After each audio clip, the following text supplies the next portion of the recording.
the experience? It's been a journey, especially coming from this country, Zimbabwe. I started acting in 2010, and up to date, I'm still acting. And we keep pushing because for the world out there to appreciate us as Zimbabweans or as Africans, we need to start appreciating ourselves, to give value to ourselves, to give value in everything that we do, so that at the end of the day, we come up with something. That's how it is. So there is a bit of now we're starting to become mature in the film industry, as far as professionalism, as far as remuneration and all that. So we are happy and we keep pushing on so that it becomes better. Okay. Yes. Where do you see yourself in the next 5 years? In the next 5 years, Yeah. what I would, what most people would say rather would be, I'm going to Hollywood. What I would want myself is to have our own something wood in here. All right, whereby everybody else from all over the country will know that in Zimbabwe there is Kenny Kondo, there is other guys like Ana Edi Sandifolo, Anani, and everybody else. You know the people. They come here. We make films here. They take them to Hollywood, or we go to Hollywood. We act. We come back home. That's my desire. The next 5 years, we are going to have everybody else wanting to shoot their films with us here in Zimbabwe. Okay, I do Yes. understand. Basically, my job is to make sure the image is standard film, color grading and all that to make it really look good, sound and editing. Just to get that standard as stretch as possible, standard from the beginning to the end of the image. So that's why on set I make sure everything is ready for post-production, because we always in Zimbabwe we fail in post-production. Yeah. So because we don't take the right ingredients on set, for us to guarantee in post-production to have enough to package a movie. Okay, but do you see us going far to match the standards of Netflix and other Hollywood? Oh, no doubt about it. No doubt about it. The difference is this, that other African countries, I'm not talking about other countries, I'm talking about Africa as a continent. And we know that no matter what, they always judge us as African, being from North, being from South, whatever. They always look at us as a package. And the only place that has content and have been perfecting it is Nigerians. But as you saw, the standard has grown better and better. Okay. The challenges now is basics, which is story. After you have all the technical right and everything, is the story. Here's the advantage of Zimbabwe. That's true. Zimbabwe, we're missing the technical know-how and obviously the money, right? Yeah, that's true. But on the other hand, God gives us the ability to tell great stories, right? And gave us the language to export it overseas, because Zimbabwe is the only country can speak properly English. So whatever product can be done here can be exported. And the most beautiful thing we have that no one has it in Africa, and I dare anybody to say that there is place like Tanzania and everything, Zimbabwe is gorgeous in every aspect, in a cinematic view, to tell a story. So those advantages are there. The only thing is us to try and to keep the standard. So when you export it to Netflix or any streaming service, you have all those elements together. In your own view, what do you think needs to be done to help improve the filmmakers in Zimbabwe? First of all, for me personally, is discipline. I feel like a lot of people who get into the business, they get for the wrong reason.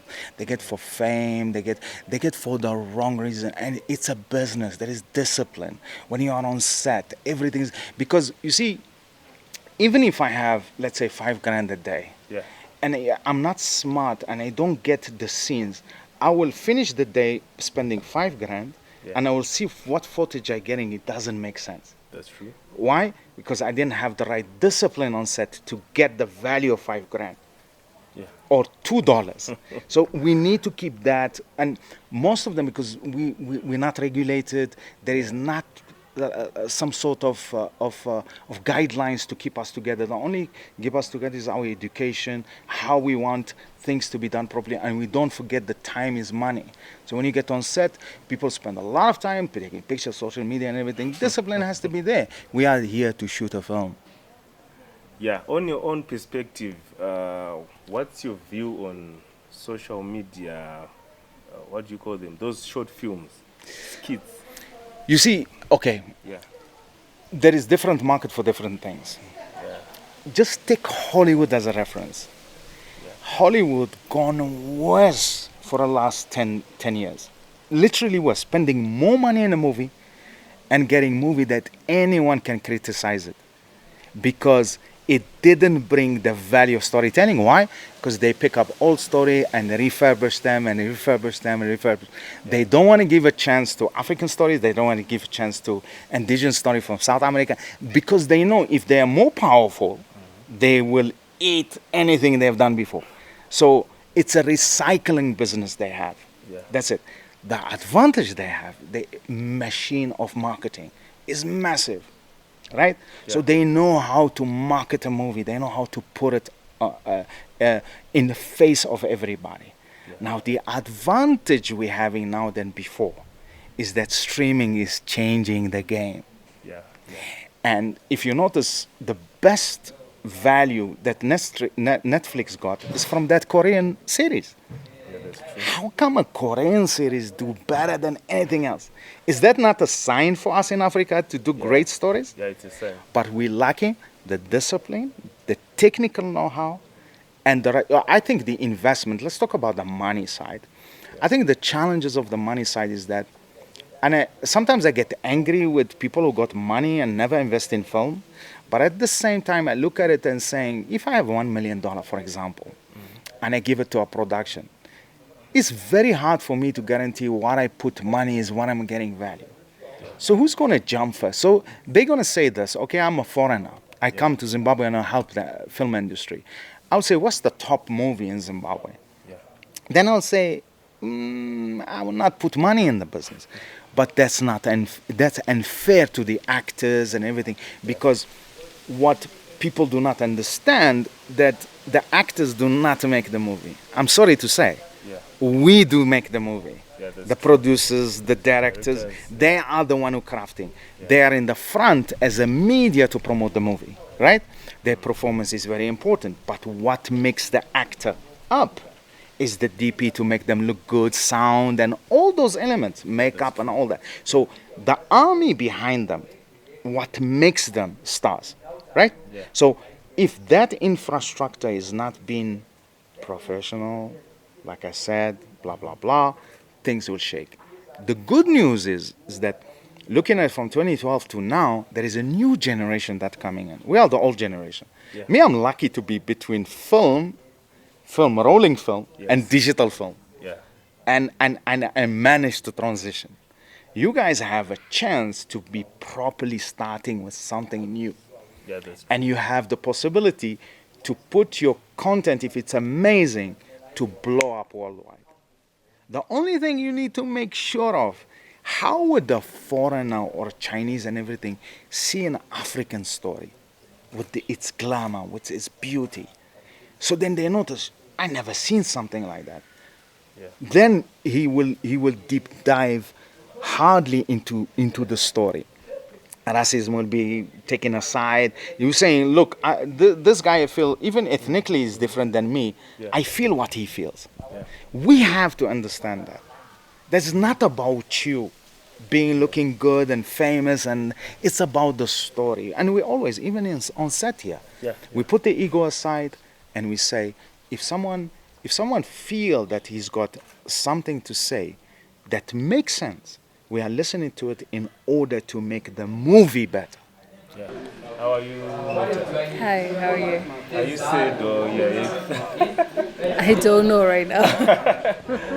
It seems like we're late and you've been shooting the whole night, as we heard from your producers and directors. Can you tell us your experience in this movie? Pairs? How was the working experience? It's been okay. I don't know, I think mostly because you get to say how your experience was after a while. So it's just been one day. And I can't really judge, but it's been okay. Hapana here zvimwe zvawakasangana nazvo, something new that you have learned from working with new actors, new actresses you've never worked with before. I can't exactly say names, but it's been good to meet and work with a few people that I've met here. I'm extremely excited about working with Naeem. I haven't actually been on set with him like this, like properly. It's been a good experience as well. Yeah, it's been a good experience meeting other people that I haven't worked with as well. Some I have worked with, others I haven't. It's been a pleasant experience. Yeah. So what's the synopsis? What's the role of Hilda in the movie? That's never an easy question to answer about a full human being. But she is Taurai's wife. Taurai is the lead. She's the UK wife. I know that he has another love interest at some point in the movie, but this is his UK wife. We brought him to UK. So she has a little bit of entitlement. It's like, I brought you here, so you get to do what I want you to do, or else. And when you read the script, I really doubt that there's been any extramarital affairs which she claims. And it seems a little like she actually has them herself. So she wants to control, she wants a man who's going to jump at every whim and everything. But, So it's more like you were the Mbinga, the boss lady in the movie. Like you are the one who brought Taurai in the UK and you were looking after him. But I don't think it's a Mbinga thing. It's easy. It's not hard. It's not easy. But it's not that hard to bring someone into the UK, right? We're not going to move into the UK and you're not a Mbinga because she's complaining about working. She's complaining about taking care of the bills and everything. I think you've got a lot of money, then what are you worried about? So yeah, in the dynamic of that relationship, she's better off. But she's not a Mbinga. Your last words to the viewers watching Zimbo Live TV? Your friends, your family. Interviews. No, I don't think I have anything else to say. Okay, maybe say thank you to all the people who support local, who watch our movies, and who appreciate what we do. We appreciate them too, because without them, we don't have any work. And it's good when you meet people and they appreciate that you've done something. And of course, the family, thank you for the support and everything. They're like the number one support system. So please keep watching our movies, keep supporting us. That's how we grow. So you've heard from her, and keep on supporting local talent and keep on watching Zimbabwean movies. I'm signing out. My name is Zepa. My name is Tando.